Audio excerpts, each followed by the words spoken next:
Donc, kolia musuni yangulu, et la qui c'était que kozwa musuni yangulu, allez, au bandi kolia, na monoko, abonne kolo, et ça ba révélation. Ya wana Biblia elobi ke bana Israël mokolo ya Pâques, babanaki kolia musuni ya agneau.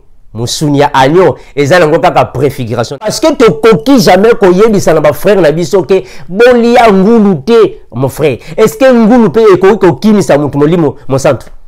Ngulu makoso. Est-ce que ekoki kokimisa mutu molimo mon centre?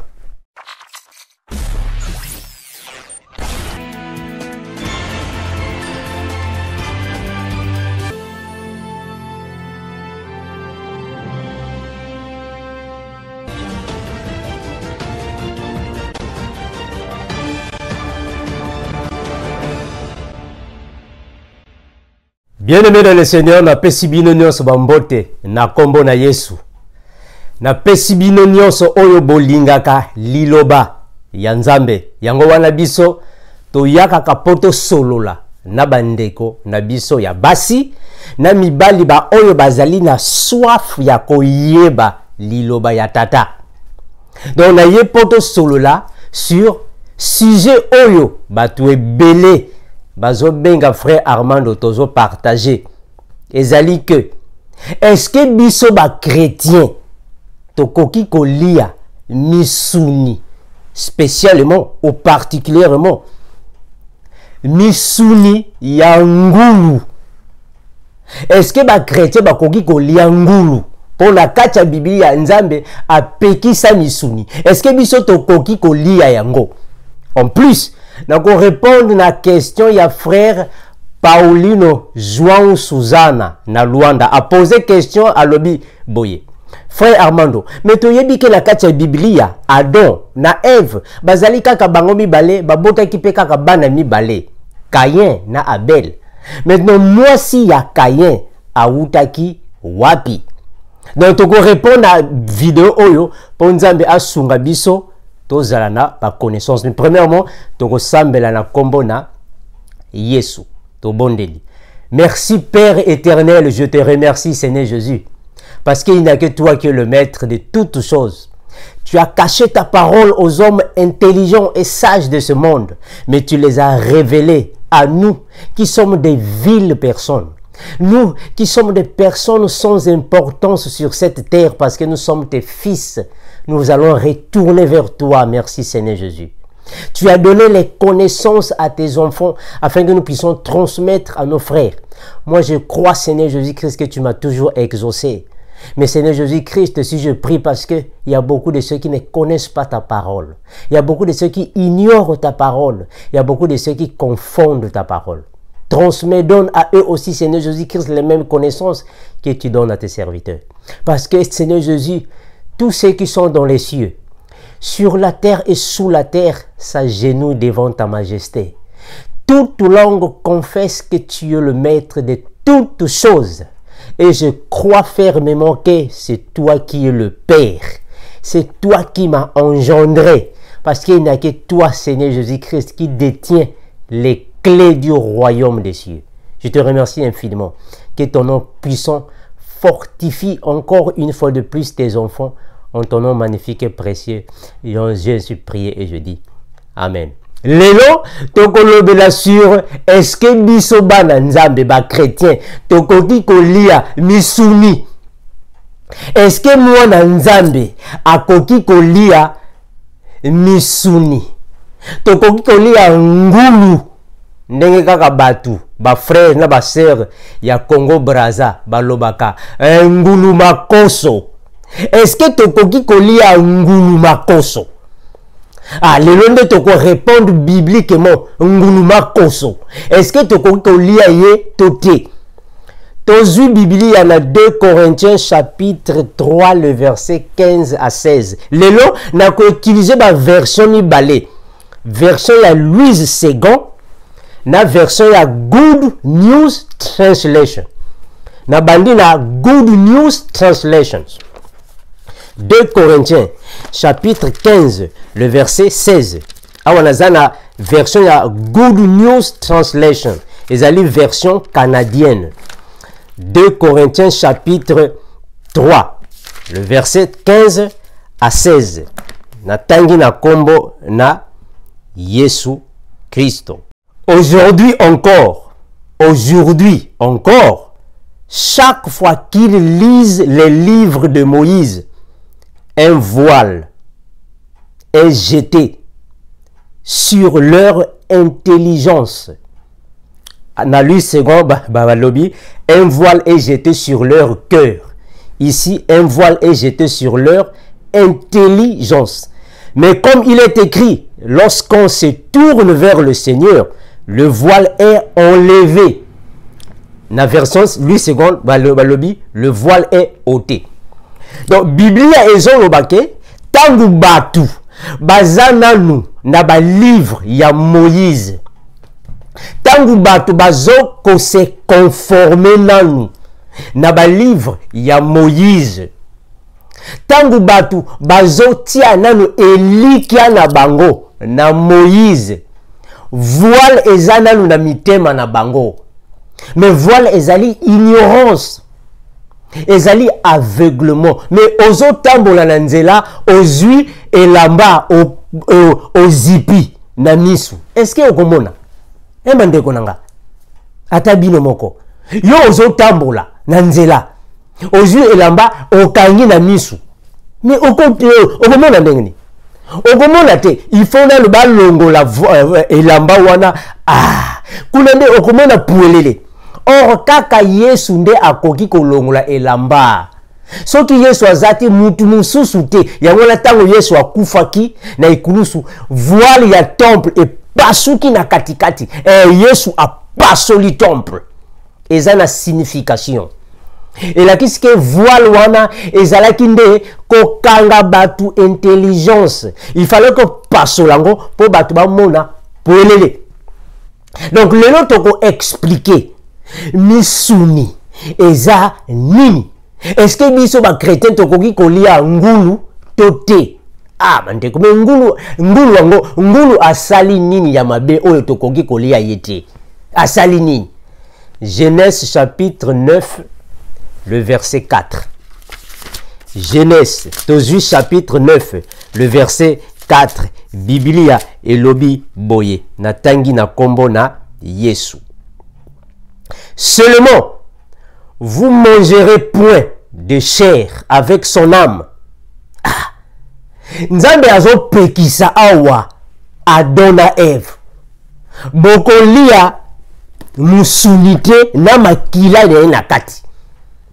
Donc soki bozui musuni ya niyama na makila bokolia ya ngotie. Nzambe nde apekisi. Lokola nzambe apekisi. Biso tokosala nini? Tozui kaka na kati ya Biblia. Tokei na Jean chapitre 6 le verset 53. Jean 6, 50. Kaka na kati ya Biblia, biso tokele sika mosusu te. Biblia na Biblia. Donc, verset biblique contre verset biblique. Chapitre contre chapitre. Ndenge kaka bato ya tribunal basalaka. Donc, pièce contre pièce. Biso pe kaka ndenge moko. Chapitre contre chapitre. Jean chapitre 6, le verset 53. Yesu alobi nini? Alobi boy. Jésus leur dit, en vérité, je vous le dis, si vous ne mangez pas la chair du Fils de l'homme, et si vous ne buvez son sang, vous n'avez pas la vie en vous-même. Gloire à Jésus. Nalobaka toujours que Yesu a gagné kaka. Jésus-Christ gagne toujours. Nzambe ayebisi Adam na Eve. Adam. Yo Adam. Yo. Na mwasi na yo. Boya nano. Bopusa. Boya. Bopusa nan. Nazo pesa bino mibale. Biloko nyonso bolia. Bokolia na bino biloko nyonso. Mais soki bozi musuni. Na makila. Bosimba te. Wana ni nzambe azolo bango. Soki bozu musuni ya niyama. na makila na ye na kati bolia yango te. Moïse pe aye nzambe alobi kaka pe na Moïse ndenge moko. Moïse yaka awa pusana Moïse aye Moïse yo lokola yonde oza liboso ya bana Israël yebisa bango na yo na bango mutu akolia nyama na makila na ye kuna nde boko sentir ke nzambe ndenge nazalaka.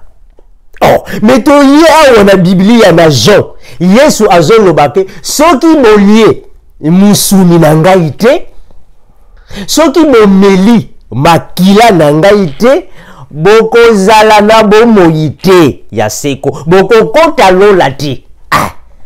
Maintenant tokolanda nani bandeko nanga biso tolobaka kaka Yesu aza nzambe. Bondimaka te pona nini?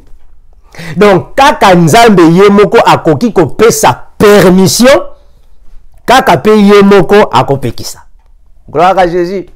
Kaka nzambe ye moko aloba na bana Israël mutu moko te soki okutani na mwasi ya ndumba na nzela, soki okutani na mwasi adultère, zwa mabanga bamba na mwana boboma bana nyonso oyo bazalaki ndumba.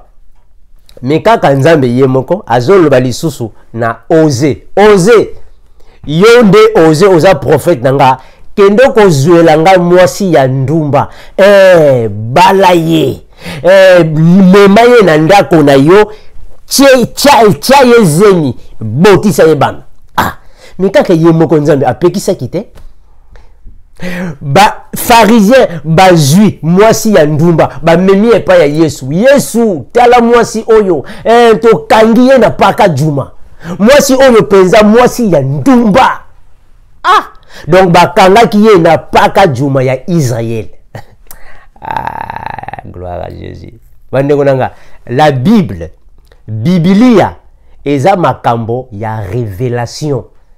Biblia eza makambo ya classe te.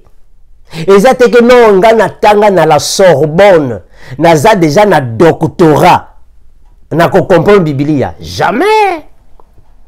Oh non nga natanga na université ya Boston, na université ya munene ya Boston na ko comprendre Biblia. Mon frère, jamais. Biblia ba comprendre kayango na mayele ya classe te. Kaka molimo mo santo nde akoki ko interpréter Biblia. Kaka nzambe ayebisaki bana Israël soki bozwi mwasi ya ndumba boboma. Me kaka Yesu azoloba nani na kati na bino asala lisumu te abeta libanga ya liboso.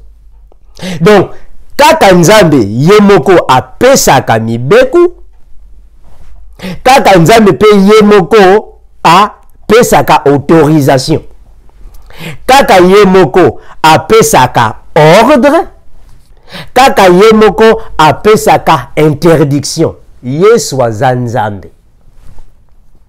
Tozu Lévitique poto paso na yango bien. Toke na Lévitique. Tozu Lévitique. Lévitique chapitre 11. Lévitique chapitre 11. Toke nango bien pauvrement to tangango nzambe alobaki nini na bana Israël. Sinon bato bakoloba oh non frère Armando yo ozokima kaka ozokima na nouvelle alliance kende na Lévitique. Ça va frère, tozokende. Lévitique chapitre 11. Le verset 1er au verset 8. Na tangi na kombo na Yesu. L'Éternel dit à Moïse et à Aaron et leur dit ainsi: parlez aux enfants d'Israël et dites: voici les animaux dont vous mangerez parmi toutes les bêtes qui sont sur la terre. Vous mangerez de tout animal qui a la corne fondue, le pied fourché et qui rumine. Mais vous ne mangerez pas de ceux qui ruminent seulement ou qui ont la corne fondue seulement. Ainsi, vous ne mangerez pas le chameau qui rumine, mais qui n'a pas la corne fondue, vous le regarderez comme impur. Vous ne mangerez pas le lapin qui rumine, mais qui n'a pas la corne fondue. Vous le regarderez comme impur. Vous ne mangerez pas le lièvre qui rumine, mais qui n'a pas la corne fondue. Vous le regarderez comme impur. Vous ne mangerez pas le porc. Makambongo yangoyo. Nguluma poso. Bokolia yete. De continuer. Qui a la corne fondue et le pied fourché. Le pied fourché, mais qui ne rumine pas. Vous le regarderez comme impur. Vous ne mangerez pas leur chair et vous ne toucherez pas leur corps mort. Vous les regarderez comme impurs. Nzambe azoloba awa na prophète Moïse. Moïse yona Aaron ndeko na yo lokola boza leki na yaya. Bino mibale. Boyebisa bana Israël. Makambo oyo nazoyebisa bino. Ke banyama impur bokolia bangote lokola ba lapin, ba tortue, ba chameau, ba porc, ba nyama wana eza impur. Bokolia bangote même ko toucher bangote. Frère, est-ce que vous avez la gravité ya problème ndenge ezali? Nzambe azoloba ke bokolia bangote même ko toucher bango soki bakufi. Donc soki lapin, chameau, ngulu, banyama oyo bazali na ba un pied fourché, na ba corne fondue, ba ruminant. Boko toucher bango ata soki bakufite. Loi oyo ekota na bana Israël. Pour Moïse nde a transmeta loi oyo na bana Israël.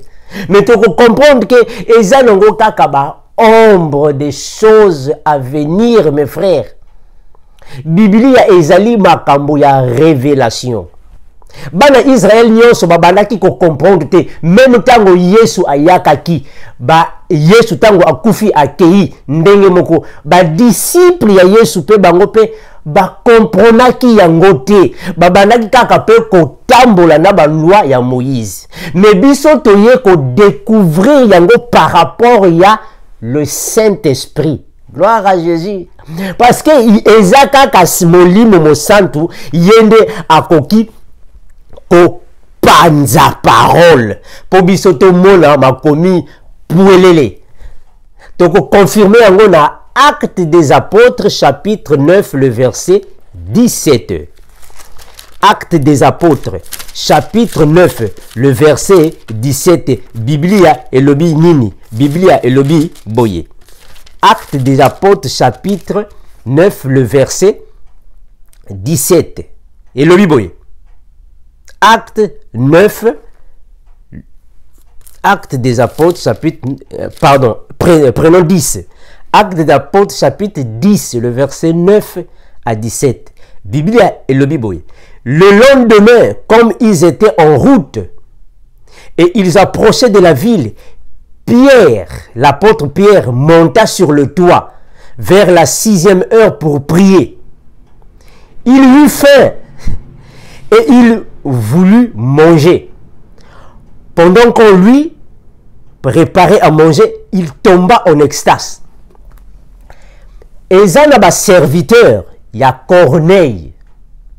Corneille a tindi bangoba kende ko bengela ye apôtre Pierre po amonaki na vision ange aye ko yebisa Corneille nayoki losambo nayo nayoki na vie nayo ya sanctification aux hommes mais tinda batu ba serviteur nayo et pas il y a apôtre Paul Pierre Cephas aya po ate yo liloba.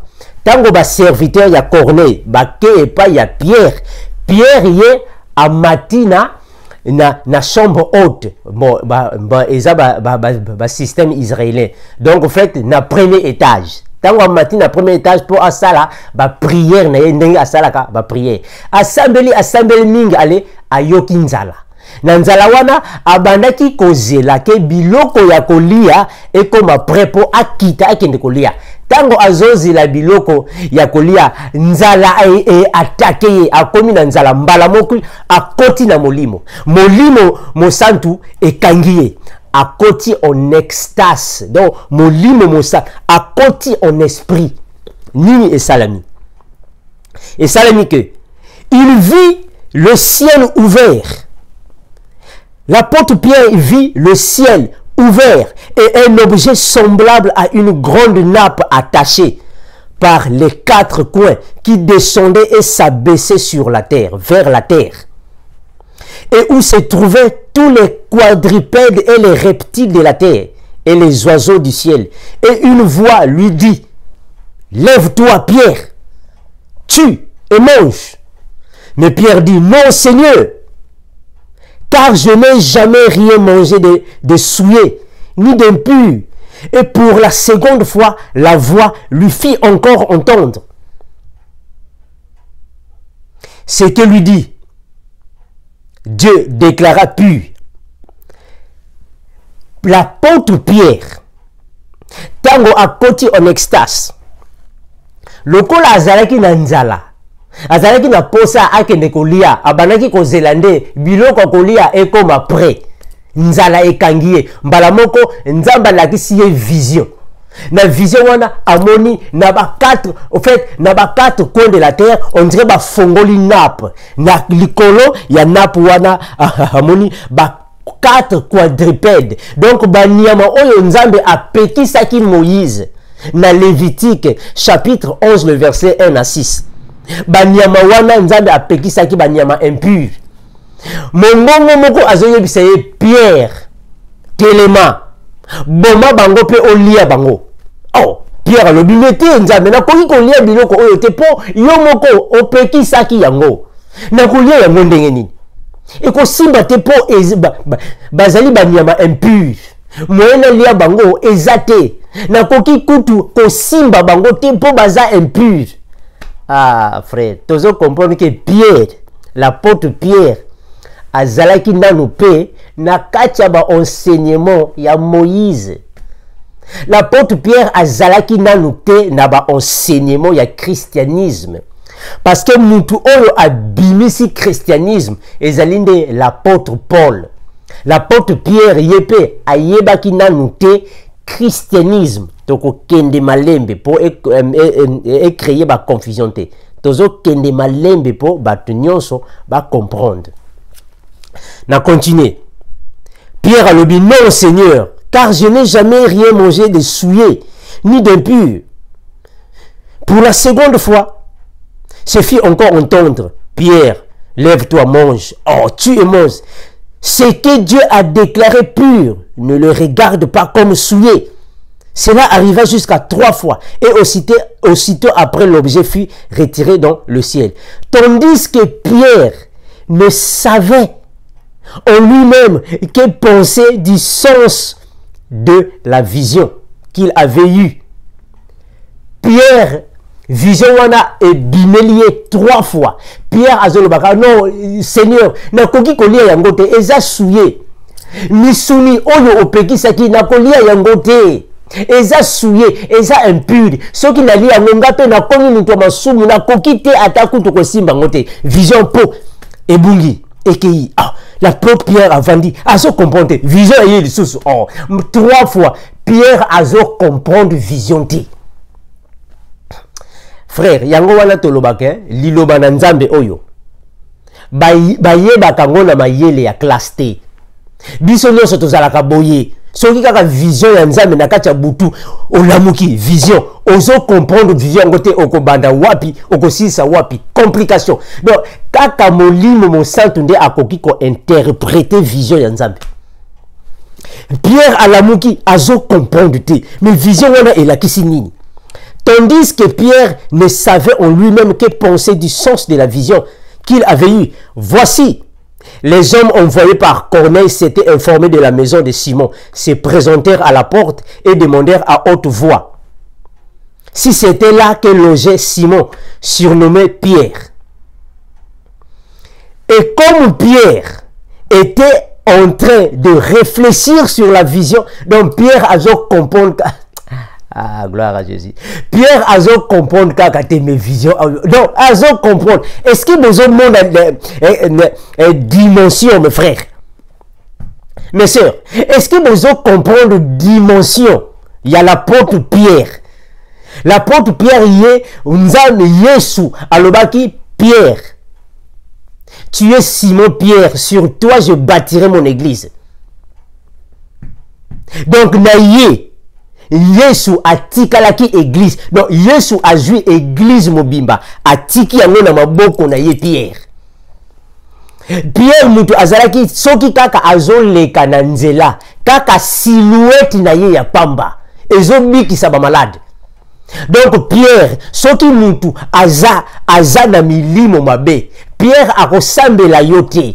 Akosambela te. Donc kaka silhouette na ye ya pamba. Soki kaka o touché silhouette ya Pierre obiki. Donc soki Pierre a pesi maloba ya pamba ya monoko obiki. Donc Pierre azalaki na nguya ya Nzambe ya kosakana te. Okoki ko approcher na Pierre te okokweya. Donc il était rempli de la puissance de Jésus. Et Pierre azalaki dans une grandeur incroyable. Parce que la puissance de Jésus était sur Pierre. Kakana maloba ya Pierre. Donc Pierre aza mutu oyo tango ba komi kaka na temple. Ezalaki na mutu moko abanaki kofanda kuna na temple. Azo senga batu mbambongo. Azo senga batu lobiko. Azo senga batu biloko ya kolia. Mais Pierre tango komi kaka pembe na ye. Ayebisi je n'ai ni or ni argent à te donner. Asengi bango mbongo, asengi Pierre mbongo. Pierre ayebisi nga naza na mbongo akopesa yo te. Naza na mbongo akopesa yo te, mais oyo nazo pesa yo nazo lobango telema. Telema. Donc kaka na maloba ya Pierre. Donc il était rempli de l'esprit de Dieu. Mais Nzambe a pesi vision. Pierre azo ko limbo la vision. Pierre azo kokate pour vision et zo dépasser Pierre. Ah, mes frères, la parole de Dieu, c'est une profondeur. Et ça na mutu moko te oyo akoki ko comprendre liloba na Nzambe. Et ça na profondeur musika. Kaka molimo santo. Nous continuons. Pierre. Oh, Pierre a réfléchi sur vision. Mais vision wana est là qui signe. Pierre, et comme Pierre était en train de réfléchir sur la vision, l'Esprit de Dieu, il n'y a que l'Esprit qui interprète la vision. L'Esprit de Dieu. L'Esprit de Dieu vient alors dire à Pierre, voici 3 hommes te demandent. L'Esprit a dit à Pierre, Pierre, voici, il y a 3 hommes dehors qui te demandent. Pierre, lève-toi, descends et pars avec eux sans hésiter, car c'est moi qui les ai envoyés. Esprit, tant que Pierre a réfléchi, mes visions, on a comprendre. Pierre a réfléchi, esprit, le Saint-Esprit, a dit Pierre, libanda, ezana batumi satu bazotu na yo balingi bakutana na yo me yo koboya bango te yamba bango po ngai nde molimo na Nzambe na tindi bango epai na yo. Pierre a descendu. Pierre donc descendit et il dit à ces hommes qui lui avaient envoyé de la part de Corneille, voici je suis celui que vous cherchez. Quel est le motif qui vous mène, qui vous amène? Ils répondirent, Corneille, qui est son centenier, homme juste et craignant Dieu, de qui toute la nation des Juifs rend un bon témoignage, a été divinement averti par un saint ange de te faire venir dans sa maison et d'entendre tes paroles. Pierre donc les fit entrer et les logea. Batouana bayebisi Pierre, biso toza ba serviteur ya Corneille. Corneille azali centenier. Bon na batangwa ya Israël ba centenier ezalaki batu oyo babanaki ko sala ensemble na ba gouvernement. donc bazalaki bato oyo bazalaki na kati ya ba gouvernement, bato a loi, bato administration ya empire romain na kati ya Israël. Donc Corneille pe yepe azalaki un homme respecté na kati ya nation parce qu'il faisait partie du gouvernement. Il y a administration, il y a mboka. Mais abanaki ko banga nzambe makasi. Abanaki ko sambela molimo mosanzwe ayebisaki Corneille. Yo tina batu epa ya Pierre. Pierre aya pe Pierre ate ya yo liloba. Po oyeba makomi po elele. Pierre a logé batu wango. Le tango Pierre a logé bango tango Pierre a logé bango ale Pierre a kena bango na sauté na komina verset 28. Pierre, vous avez l'heure, vous savez, oh maintenant Pierre a commis nanda kwa Corneille. Avant d'ici Corneille, na batu nyonso, ba serviteur ya Corneille. Pierre a bani maintenant côté ya bango lilo bananzambe. Pierre a lobini. A lobi boye, nazana verset 28. Vous savez, leur dit-il, qu'il est défendu à un juif de se livrer à un étranger ou d'entrer chez lui. Mais Dieu m'a pris, gloire à Jésus, Dieu m'a pris à ne regarder aucun homme comme souillé et impur. C'est pourquoi je n'ai pas eu d'objection à venir puisque vous m'avez appelé. Je vous demande donc pour quel motif vous m'avez fait venir. Awa mes frères et sœurs, l'apôtre Pierre, a expliqué. Natango à Moïse, natango ya Israël, nzambe a pekisa ki bana Israël, bagliaka misunike, po ezalaki ba animaux impurs. Batouchaka misunite, po ezalaki impur. Ceux qui ont touché ngulu, la paix, au chameau ya kokufa, yope okomi impur. Pierre yepe abandaki ko comprendre yango te, ndenge kaka lelo, ngai pe na bandaki ko comprendre te, yope ndoko nanga obandaki ko comprendre te. Kolia ngulu ezalaki impur, biso nyonso to bandaki ko comprendre te, mais makomi Molimo Mosantu a expliqué biso que non. Nzambe alingaki aloba ke bana nzambe natango akala ezalaki interdit ke mwana nzambe azala na païen esika moko. Mwana nzambe azala na mopaganu ndako moko batambolaka esika moko. Donc les animaux impurs ezali bapaganu. Eza ba révélation. Les animaux impurs eza bapaganu. Les animaux purs ezali biso bana ya nzambe. Na ko démontrer yango na schéma pour te comprendre yango malamu. Na ko démontrer yango na schéma. Nazui schéma oyo.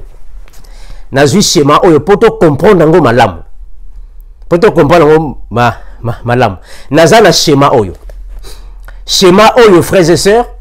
Et là qu'ici que tango Biblia ezoloba la bergerie. La bergerie est là qu'ici le corps du Christ. Le corps du Christ ezali bergerie. Nzambe tata ye azali berger. Voilà pourquoi Yesu a lobi que je suis le bon berger. Donc Yesu yende nza yango wana toloba ke Yesu azanzambe. Yesu nzambe na biso aza berger. Maintenant les animaux impurs, pardon, c'est-à-dire que banyama oyo isantu ezande biso bana nzambe toza banyama isantu. Les animaux purs eza biso bana nzambe. Yango wana Yesu abengaka biso les brebis. Biso toza ba brebis na kokoma kuna. Les animaux impurs ezande bapaganu. Bapaganu bangonde baza ba animaux impurs. Yango wana tozuipe oyo, tozuipe schéma oyo. Awa balakisi biso les brebis. Les brebis awa elakisi les enfants de Dieu. Biso bana nzambe toza lokola ba brebis. Brebis elakisi les animaux purs bana ya nzambe. yango wana Yesu abengaka biso ba brebis et Yesu yemoko azali agneau parce que toza ba brebis ezande préfiguration ya bana nzambe.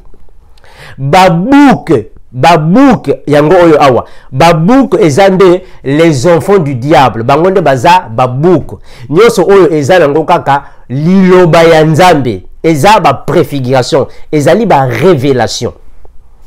Tozui na Matthieu chapitre 10 le verset 16 totanga nini Yesu alobi kuna. Matthieu 10 16 Yesu alobi nini? Matthieu chapitre 10 verset 16 Yesu alobi nini? Premièrement nakotanga na version oyo pour tout ça la comparaison nakotanga na version oyo na version ya Good News Translation. Matthieu 10 16 Yesu alobi nini pour te comprendre à peu près les animaux impurs na les animaux purs. Eza yango ba préfiguration tango nzambe apekisi bana Israël baliaka yango te basimbaka yango te ezande préfiguration ya ba païen. L'apôtre Pierre awa alobi yango ke bapekisaki bango bakutanaka na bapagano mais nzambe alakisi apôtre Pierre ke non ezalaki nde bongo te tokoki kokutana na bapagano. Donc kolia musuni ya ngulu elakisi te ke kozwa musuni ya ngulu ale obandi kolia na monoko abandi kolia te eza ba révélation. Yango wana Biblia elobi ke bana Israël mokolo ya Pâques babandaki kolia musuni ya agneau. Musuni ya agneau eza nango kaka préfiguration na tangeli bino yango. Yesu alobaki na bana Israël bolia musuni nanga bomela makila nanga. Musuni eza liloba. Musuni eza liloba. Makila eza liloba eza ba préfiguration elakisi te ke bolia ngulu te botika ngulu makoso nzambe nanga eza ba révélation mes frères. Ngulu elakisi animal impur. Animal impur elakisi ba pagano. Bangonde baza ba animaux impurs parce que baza ba pagano. Tokoki kolia na bangote, tokoki kozala na bangote, tokoki ko fréquenter bangote. Wana ezalaki nde na ancienne alliance. Mais biso toza na nouvelle alliance tokoki ko zala na bango. Yango wana Yesu akendeki na fête ya ba pagano pour que a délivrer la brebis perdue. Nazo kende malembe po esala bino ba complication te to kende malembe. Naza na Matthieu chapitre 10 verset 16 Biblia elobi nini? Matthieu 10 16 nakota na version oyo na version ya Good News Translation. Matthieu 10 16 elobi nini? Matthieu 10 16 Biblia elobi boye. Écoutez, je vous envoie comme des moutons au milieu des loups. Soyez donc prudents comme les serpents et innocents comme les colombes. Awa bazoloba les moutons. Omoni awa bazoloba les moutons. Toujours maintenant na awa Matthieu 10 16 awa na version Louis II. Balobini. Voici je vous envoie comme des brebis au milieu des loups. Soyez donc prudents comme les serpents et simples comme les colombes. Vous monyango Yesu azoloba ke nazotinda bino lokola awa balobi ba mouton awa balobi ba brebis. Ce qui veut dire que wana ezali ba animaux purs. Animaux purs elakisi biso bana nzambe toza ba animaux purs. C'est un langage biblique. Toza ba animaux purs. Je vous envoie comme des brebis au milieu des loups. Ba loup ezali ba animaux impurs. Donc ba pagano, les hommes méchants. Bangonde ba animaux. Soyez donc prudents comme des serpents. Soyez donc alors simples comme des colombes. Donc dans le monde spirituel, biso batu tozalaka représenter le kola baniama. Eza nango na monde spirituel. Eza monde spirituel. Eza ba ration. Et la cité que bisonde tokoli angulu te non, ce sont des révélations. Monde spirituel, ils ont révélation. Mais l'apôtre Paul yépé a kutanaki na problème oyo. Mais total nous Matthieu chapitre 25 le verset 31. Et là qui que frère, ma soeur, ce qui batieli yo nakati ya sani ngulu lia na yo ngulu ezali sumute kolia ngulu ezali sumute eza ba révélation ngulu wana babanaki koloba na ancienne alliance eza ngulu oyo ya niyamate non, ce sont des révélations. Ce qui batieli ngulu lia ngulu zala à l'aise zwa ngulu lia na yo fiba na misapi fiba na manzaka zala à l'aise frère, zala à l'aise yango kabi lokola kanga ngulu makoso ngulu makoso na badi na kolia yango na pete na pete molimo masanto akokima te na pete na kodame na nga naza à l'aise yango wana ba église ebele lelo bakoma kopesa ba enseignement ya mabe. Nzambe ayebisi Moïse Moïse ozo pusana na terre sainte longola mapapa na yo ba sandal. Moïse pe alongoli mapapa alelelo na ba église ebele soki okoti longola mapapa tika mapapa na yo libanda kota kaka mi-pied makolo ngulu lokola Moïse yepe nzambe ayebisaki mes frères, eza ba révélation. La terre sainte c'est le royaume de Dieu. Kolongola mapapa ezali kotika vie ya masumu ko abandonner masumu po okota na terre sainte eza nango kaka ba révélation. Yango wana Yesu alobi soki loboko na yo oyo nde ememaka yo na lisumu zwa yango kata loboko nde konanga. Est-ce que nakozwa lichette ngai frère Armando nga tango na zalaki nga frère Armando na bandaki kosala ba masturbation na loboko yo lokola loboko oyo nde ebandaki kotina nga na ba masturbation ale na kozwa nde lichette na tandi loboko ale kwe na kati loboko eza bongo. C'est pas comme ça. Tango Biblia elobi que loboko oyo ememaka yo na lisumu elakisi ke abandonner vie ya masumu ezali ko abandonner vie ya masumu eza ko kata loboko te eza pe kotika lipapa libanda te kota na lipapa na yo likotika lipapa na libanda ezali kotika nde masumu eza ba préfiguration frère. Totangi Matthieu chapitre 25 chapitre 31-32 25-31-32 Biblia elobi boye 31-32. Lorsque le Fils de l'homme viendra dans sa gloire avec tous les anges, il s'assiera sur le trône de sa gloire. Toutes les nations seront assemblées devant lui. Il séparera les uns d'avec les autres, comme le berger sépare les brebis d'avec les boucs. Et il mettra les brebis à sa droite et les boucs à sa gauche.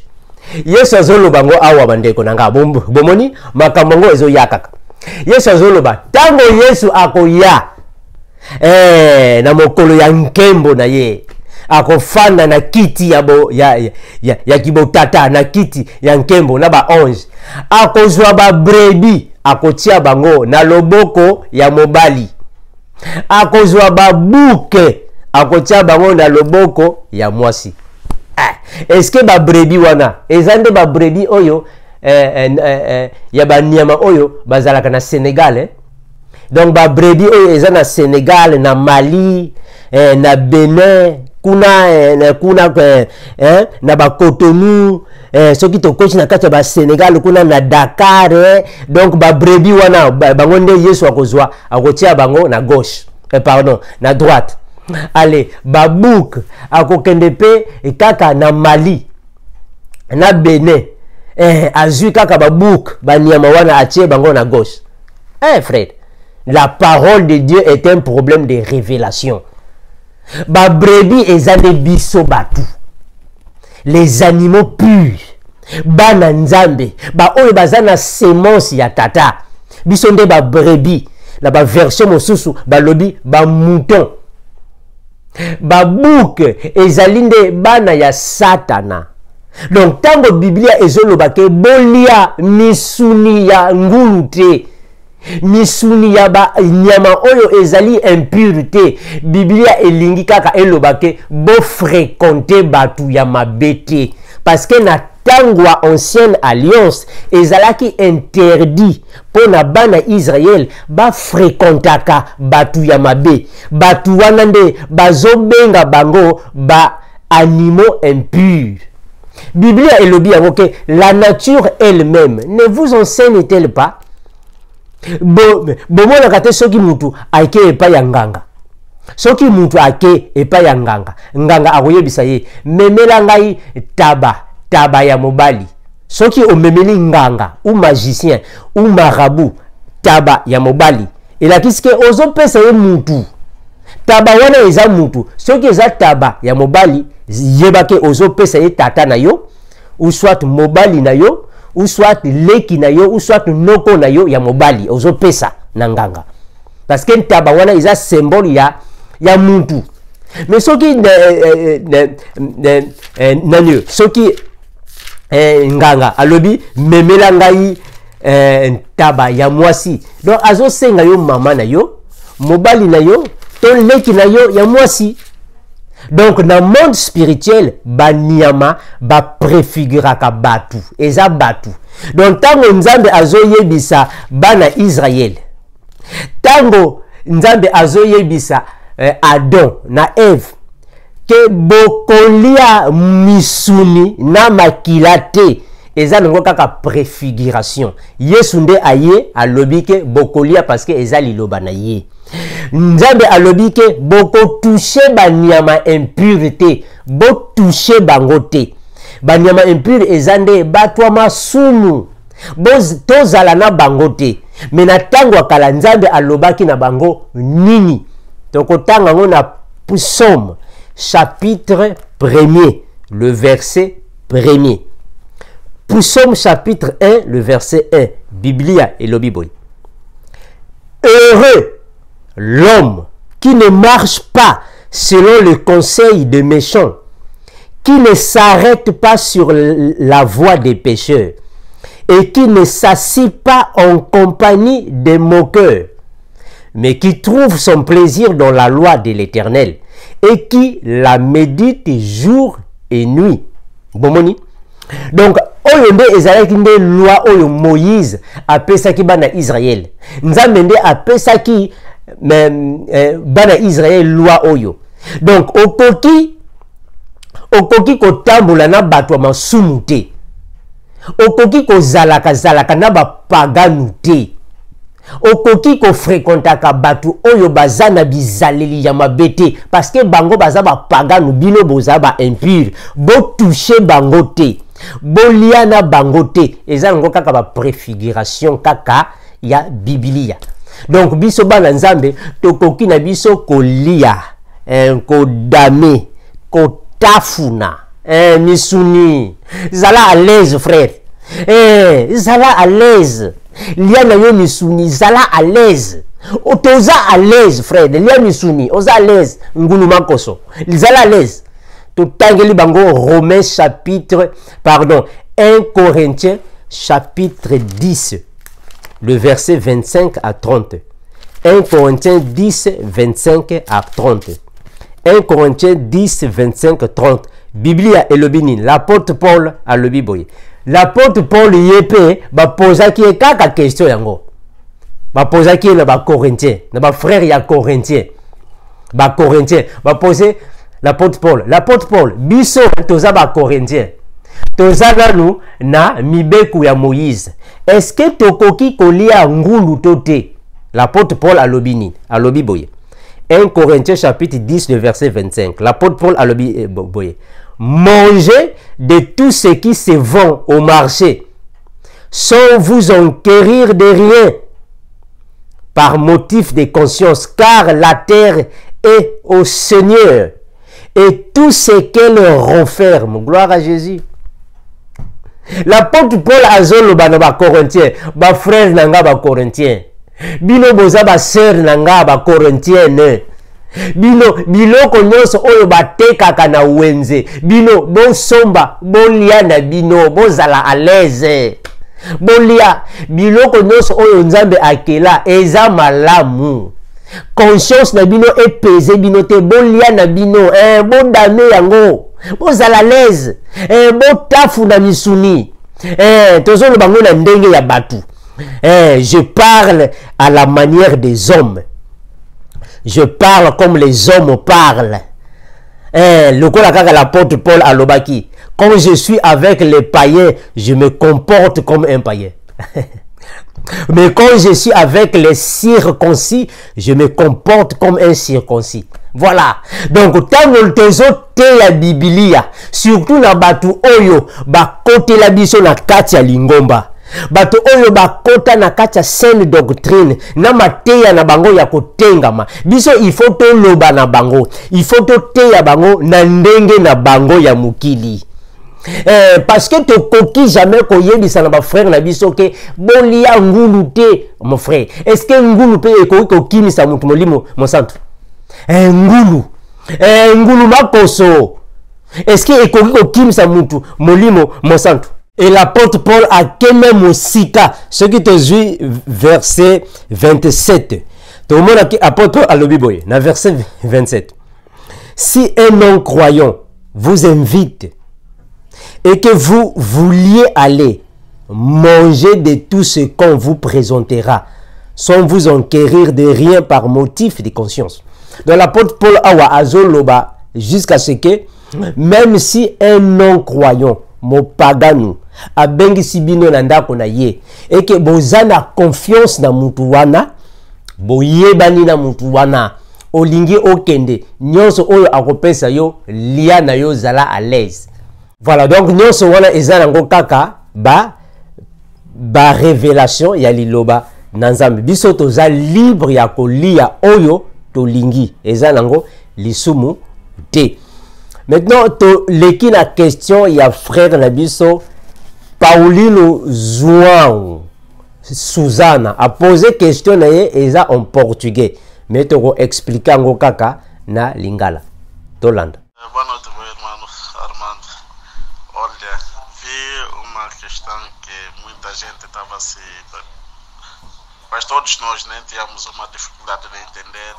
A última vez que eu falei contigo, que eu dizia que nada, gostaria de fazer uma pergunta. Exatamente foi a mesma questão que você veio de responder sobre o Caim. Eu sei que eles eram do Abel e Caim, mas depois do Caim ter matado o seu irmão Abel, depois ele foi expulso. Né? E isso também que estava... Naquele momento eram dois. Como é que ele conseguiu ter mulher e geraram tantos filhos? Merci pour la question. Il y a frère Pauline Joan Susanna. En fait, frère Pauline a posé question à Lobi Boye. Frère Armando, biso toyebi ke na kati ya Biblia ba komaki ke Adam na Eve bazalaki mwasi na mobali. Na yango bango babotaki kaka bana mibale, Caïn na Abel. Et yo kosala ke Caïn abomi ndeko na ye Abel. Allez, Biblia elobi ke après Caïn azwaki mwasi pe abotaki bana. Na question na ezalaki ke ndenge nini bazalaki kaka bango mibale, ale Caïn azwaki mwasi. Mwasi wana awutaki wapi pe basalaki ndenge nini pe babota bana wana oyo bazalaki na yango. Wana nde question ya frère Pauline. Mais merci frère Pauline, bien que nako répondre na portugais après. Faut biso tozo préparer déjà vidéo mobimba pour na Caïn mwasi na ye adona Abel na famille na bango. Donc lelo nako répondre kaka mukie pour la vidéo oyo ekoya to ko répondre yango vidéo mobimba. Ezaboye. Adam na Eve bango bazalaki kaka na bana mibale te. Bazalaki na bana ebele. Mais Caïn na Abel bango de ba markaki histoire yango wana Biblia elobela kaka bango mais Caïn Adam na Abel pardon Adam na Ève bazalaki na bana ebele na kotanga verset biblique. Maintenant na tango akala na ebandeli inceste, c'est-à-dire que ba grand frère ba bala ba petite sœur ezalaki nango lisumu te yango wana babengi yango inceste bandeko na bandeko babalani bato ebele na Biblia basalango. Abraham yepe abalaki Sarah ndeko na ye, Jacob abalaki Rachel na Leah bana ya noko na ye direct. Isaac pe abalanaki na Rebecca ezalaki pe bandeko. Donc na tango akala ezalaki nango lisumu te kobala na bandeko lisumu te. Donc Caïn tango Nzambe apesaki etumbu po akende esika mosusu mosika ya tata na mama, Caïn azwaki ndeko na ye ya mwasi petite sœur na ye amemaki ye bakendaki kosala libala na bango. Donc, on comprend que Biblia ezali séquence. Eza séquence ya histoire. Makambo nyonso balobeleki yango na momo moko te. Ba ane ebele eleka. Tomona nanu Abraham. Nzamba yebisi Abraham. Abraham, yo Ismaël akozala héritier na yo te. Héritier ya biloko na yo ekozala mwana na yo oyo Sarah mwasi na yo akobota. Tango Sarah akobota mwana postérité na yo bakozala na vie ya pasi na mboka bapaya bako torturer bango. Nzamba zo yebisango na Abraham. Abraham amonaki Isaac mais Abraham amonaki postérité na yete. Non Abraham akufaki na ye déjà kala. Postérité eye kobima après des années. Mais Nzamba lobaki yango jakala. Mais la Biblia sonne ceux qui osent tango na Biblia okokansa ke Abraham Nzamba lobi yango lelo ale lobi mbalmoko postérité yete ezwaki ba année ebele vraiment ebele. Donc tango Nzambe pesaki Caïn etumbu ke esika oyo okokende mutu oyo akokutana na yo akosala yo mabete o soit ako épargner yo ezalaki à la minute te que Caïn alongo directement et pas ya baboti ale ake déjà ale azui déjà moi c'était ezalaki à la minute te Nzamba bandaki koloba mais ba Caïn azalaki nani na esika ya baboti il fallait attendre des années. Ndenge moko na Abraham Nzamba yebisi Abraham longwa na ndaku ya baboti na yo kende esika oyo na kolakisa yo. Ce n'est pas à la minute que Abraham déjà alongwe accueilli te ezwaki temps.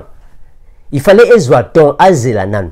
Ndenge moko na Moïse tango Nzamba kutani na Moïse na montagne ya Horeb ezalaki kaka lelo kaka Nzambe yebisi Moïse kende pa ya Pharaon ale kaka na erwana Moïse ba ke te. Biblia ezaba écrit na Biblia mais selon espace ya temps et que zwana nous temps avant que likambo wana esalema. Donc c'est un peu ça. Biblia eza clair. Adam na Ève bazalaki na bana ebele bazalaki kaka na bana mibalete bazalaki na bana ebele. Tozwango na Genèse chapitre 3 verset 20.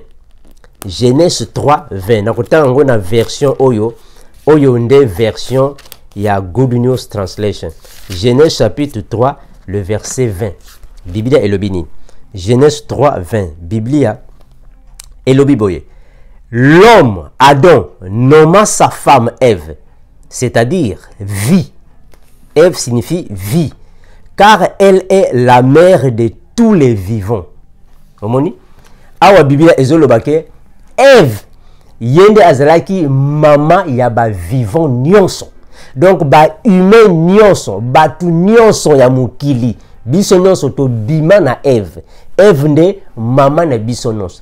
Donc Caïn abimaki na Ève. mwasi ya Caïn abimaki pe na Ève parce que Ève yende azalaki la mère de tous les vivants. Et si ka oyo Caïn akendaki batu bazalaki kunate Caïn akendaki nde na mwasi na ye bangonde ba formaki ville wana parce que Ève yende azali mama ya ba vivant nyonso.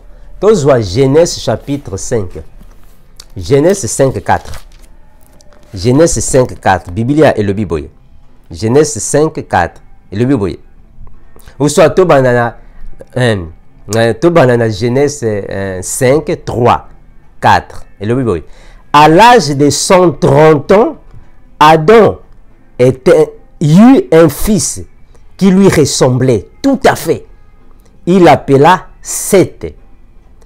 Après la naissance de Seth, Adam vainquit encore 800 ans.